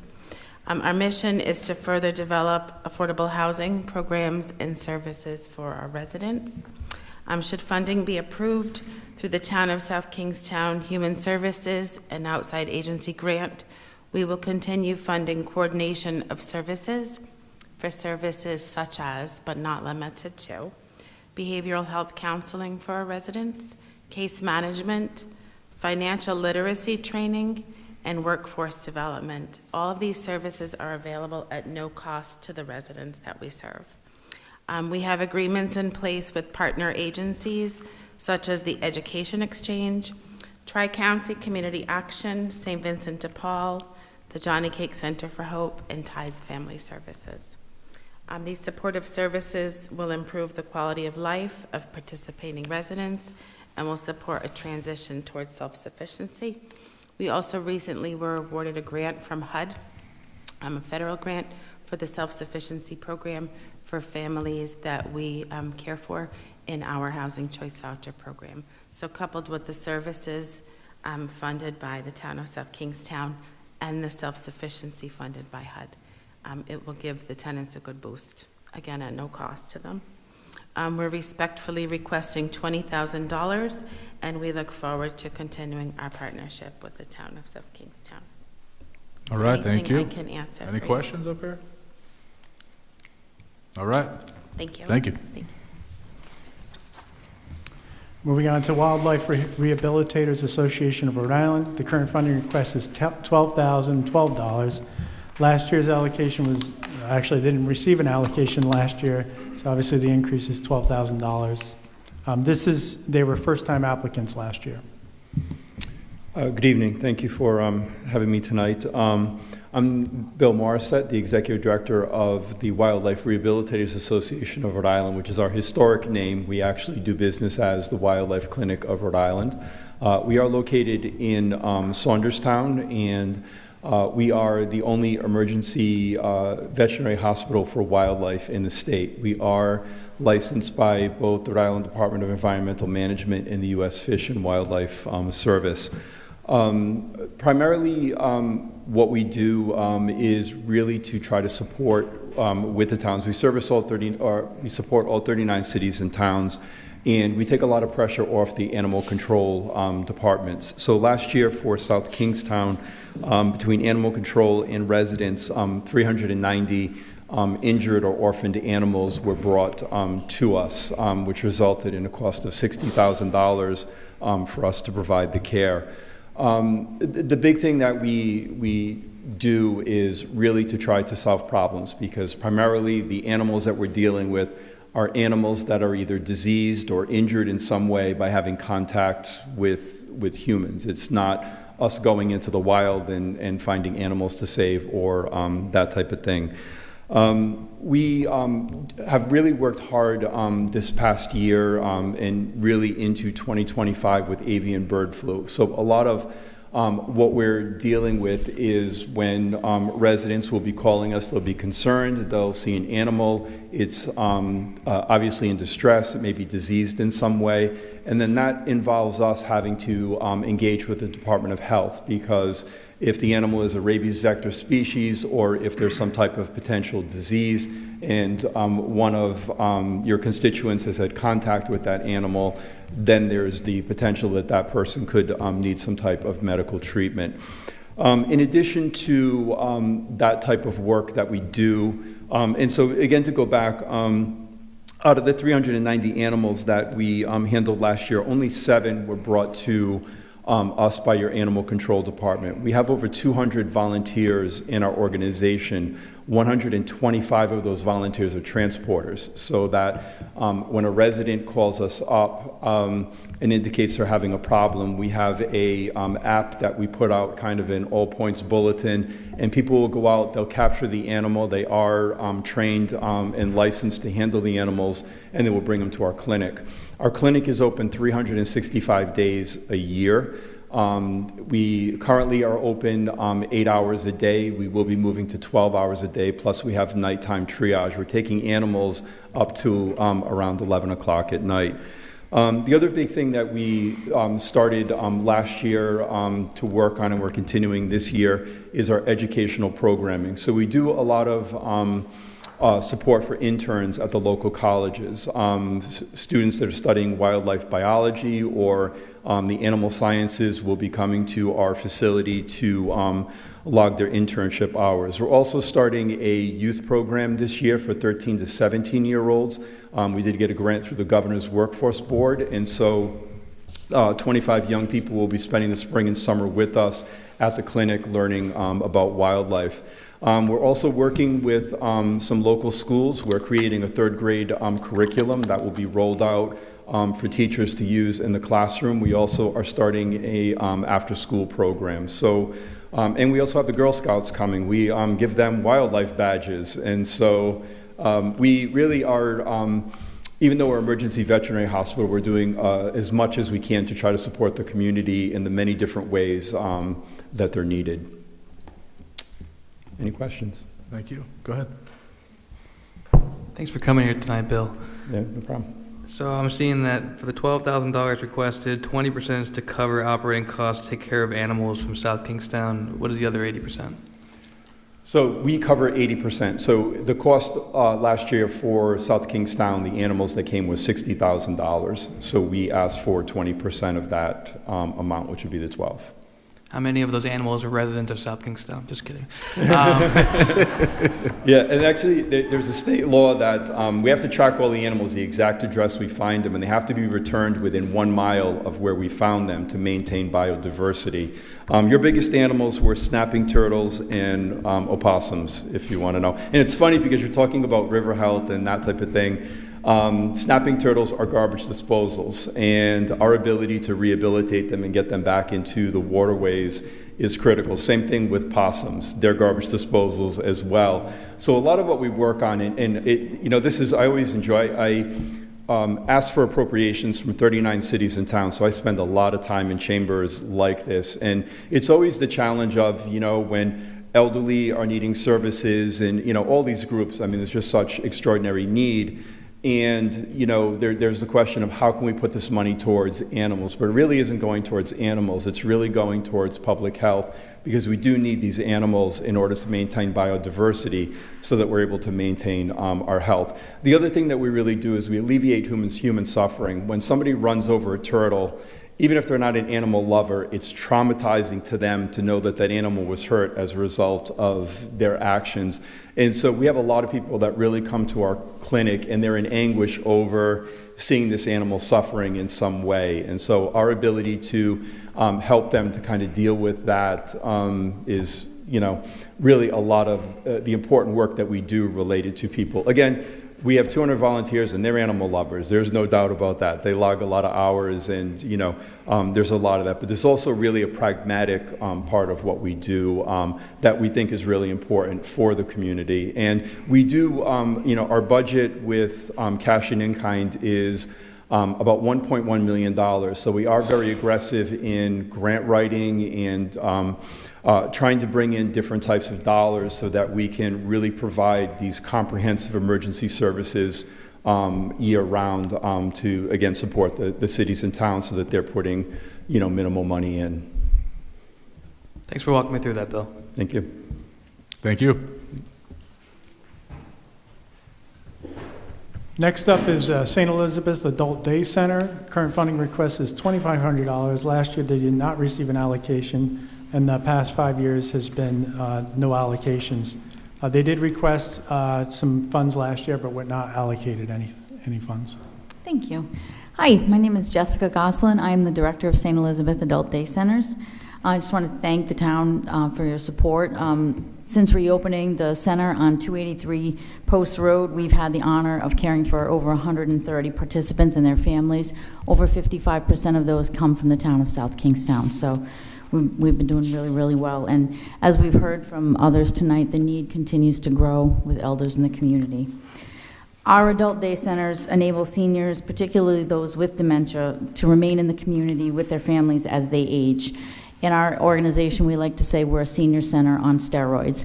We provide meals, medication management, nursing care, health monitoring, engaging activities, social interaction, all of those things that are so important for those, especially those struggling with dementia. We also provide valuable respite to the caregivers who are often overwhelmed and feeling stressed, anxious, and depressed, and they suffer high rates of burnout. So the relief that we provide to them, for them to be coming to us throughout the day is immeasurable, as noted in many surveys that I get. And also having a very affordable level of care as compared to others right in our backyard in South Kingstown is really, really important. The nearest adult day centers is almost another 30 minutes from here, so it's really valuable to have that right here in town. And as a resident myself, it's really nice to see some of these folks in the community. I've actually bumped into them quite a few times around, so it gives me a lot of pleasure to know that they're out and about and they're at home with their loved ones. We're seeking these funds to support key positions in our day centers, which include the nurses, the case managers, the activity directors, and of course the CNAs. These are the folks who really fulfill our mission, which is to provide high-quality, passionate care to those in need. And again, you know, the cost of providing this care is rapidly growing beyond our levels of reimbursement, and our goal is to keep this affordable. I'm very proud that this level of care is under $100 a day, even for our private pay rates. And when you compare that to home health, if you can even get it, is 2 to 3 times that amount of money. So what we're able to provide for families is really, really important. So I thank you so much for listening. I thank you for your support. And if you have any questions, I'm happy to answer them. Thank you. Any questions? All right, thank you. Okay, moving on to Peacedale United Housing. Current funding request is $10,600. They did not receive an allocation last year, so that is an increase of the $10,600. They did receive $49,000. That was during the ARPA year, if you recall. Good evening. Thank you for having us here. My name is Angela Sharkey. I'm the president of Peacedale Housing. Peacedale United Housing is the nonprofit organization founded in 1983, and then this was established Peacedale Congregational Church on Church Street. We have 32 units, and 2 units are 2 bedrooms, and 30 units are 1 bedrooms, and we serve the disabled, elderly, and low-income family.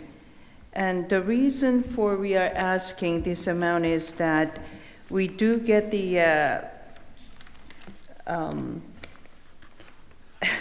just a minute. We get the, There's some funding through the Department of Agriculture, who are our mortgage holders, and they have a program for helping us with the maintenance of the facilities. We have they provide us with a maintenance company to deal with the day-to-day problems, but their way of thinking is on a 20-year time span. Now, unfortunately, when the roof starts to leak, it can't do 1/20th at a time. So some of these things have to be done piecemeal. It's impossible with that many units to replace everything all at once when things go wrong.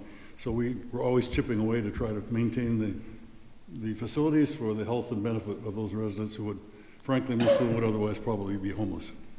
we are all volunteer board members. We are trying to help our community above and beyond what USDA can do in timely manner. So these are the items that we submit. We would like that to be, helping our community. That's why we are here. All right, thank you. Any questions? Any questions? We appreciate your support. Thank you. Thank you. Okay, we're down to our last two applications.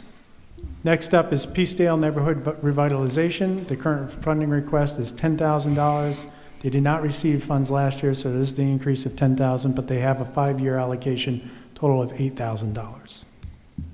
Hi, guys. For those of you who don't know, I'm Therese Martin, president of Peacedale Neighborhood Revitalization. PDNRI is dedicated to supporting the economy and quality of life in Peacedale. We believe that the unique sense of place in Peacedale can be enhanced by inclusive community events, healthy and beautiful public spaces, and the promotion of Peacedale's often overlooked business community. I'd say for the last 6 or 7 years, the group has focused largely on 3 free public events that we give to the community. We try to keep these within walking distance or a short ride from South Kingstown's low-income housing complexes. These events are wonderful for these families that can't necessarily get to other events elsewhere, and they serve doubly to allow us to raise funds for other projects. So we feel like it's sort of like $1 becomes $2 when we invest in these events. We have amazing raffles, thanks to local businesses that donate, fantastic prizes, and the community just really shows up for these events. And the town is our biggest partner in them, and we couldn't do it without you. And thank you for your time. Awesome. Thank you. Any questions? Go ahead. Can you just tell me the 3 events? Because I'm only thinking of the tree lighting, so can you tell me the other 2? We do a Mother's Day event at the Pump House. Okay. We ask for a couple bucks at the door for that one because it's free music, free food, free petting of baby goats, free art projects with supplies, all sorts of free stuff. If anyone can't afford it, they can just Facebook us and we'll shoot you a ticket, you know. Very nice. But it's a good fundraiser, that event. Then we do the block party in September. There you Another go. fantastic event. Hundreds of people show up to that, totally free. We get a trolley even and bus people up from Peacedale Elementary School and up to, I forget the name of that next neighborhood up there. What's the name of that neighborhood across from the Pump House? They turn around in there, Meadowbrook, they turn around in there, grab families all day, Oh, yeah. back and forth. Yeah, yeah, Yep. yeah. Oh. And then the tree lighting. I'm new, so if you already do this, excuse my redundancy, but for future events, I would love to, if you send out the invitation so we Sure. can come. God, these microphones recently, huh? And I love the block party, went last year. So, Oh, great. yeah, thanks. Yep. Just a quick question for Luke. There have been 2 prior grants. It looks like it says 1 $5,000 for 2024, so there must have been 3 earlier because there was a total of 8 in the last 5 years. Yeah, I'd have to pull up the spreadsheet, but they have received it in previous years. The latest was 2024. Last year, they did not receive anything. Were those ARPA funds like the other one was? I feel like it was. I don't have it in front of me. Unfortunately, I got to get on my computer to see it, but I can certainly convey that information to you. But I think it was. There was a few $1,000s in there because there was a large gap for a few years where they didn't apply. And I feel like it was the ARPA year that you are correct. Thank you. You definitely came in the 2020-22 term that I was on because we talked about the tree lighting. Mm-hmm. You were climbing the tree, trying to get the tree lit, so. We're very hands-on. We're all volunteer, very hands-on crew. Yeah. Awesome. Look forward to the events. Thank you. Thank you, Great. Thank you Trace. for your time. Okay, last but not least, the Narrow River Preservation Association, the current funding request, $2,800. Last year's allocation was $2,500, which is an increase of $300, and their 5-year total is $8,350. Hi, Luke. Nice to meet you. I'm Shirley Freitag, and I'm the Administrative Coordinator for Narrow River Preservation Association. I think you're probably all familiar with us since we've been around for 54 years. Our request is to supplement the cost, or to offset the cost for our River Watch water testing program. which is similar to what the Saugatuck uses. It is run through URI, so we piggyback the Water Watch program. Excuse me, we have 13 sites which we monitor. We've been doing this for 34 years. The sites are tested twice a month, running from May through October, and there's a variety of different elements that we test for. So the river itself, just in case you need a little background, is about 7 miles long. It is brackish. The official name is the Pettaquamscut Estuary, and our mission, NRPA's, is to engage people to protect and preserve the river, and so that's what we do. And we have, the river abuts North Kingstown, Narragansett, and South Kingstown, and in the past, all 3 towns have been very gracious in supporting us, and I want to thank you for your time and your consideration of our request, and nice to meet you all. Thank you. Nice to meet you. And I'm the Any last questions one. over What do here? you want? All right. Thank you. Need any other details? We're good. Thank you very much. All right, so just so everyone in the room knows who's left, the discussion and allocation of funds typically occurs at it'll be the 4th meeting in the budget process, which is Monday, March 17th. I'm sure it'll be a lively discussion. You do have a sheet in front of you that has a breakdown of all the requests, previous year's funding, and I did leave an open spot so you can start thinking about your allocations. The applications are in a folder on the town council members' site, as well as the presentation and this worksheet. So all the original applications are in there already, so you can take your time to review those over the coming weeks. That's it. That's all I have tonight. So, all right. Thank you, Luke. I want to take a second to thank everyone in the audience for showing up tonight. This is always a great night to hear about the great community service that is offered by all the organizations here tonight. So I want to thank you. I do also want to state, it's always a difficult task for the council to, decide which organizations to, fully fund, partially fund. It's always difficult to decide not to fund certain ones. It's always a challenge, but we will review these in great detail and try to, fund each organization to the best ability we can. Certainly, as you all know, the amount of requests has exceeded the amount we have allocated toward the grant program, but we encourage you to stay tuned.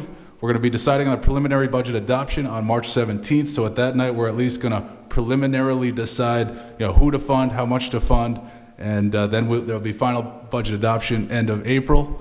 But thank you again for your community service. Thank you for showing up tonight. It's always a good night just to hear and inform the town as to the services you all provide, so thank you again. And with that said, that's going to bring us to the end. So, Our next budget meeting with the schools is next Thursday at 7 p.m. that's correct. March 13th.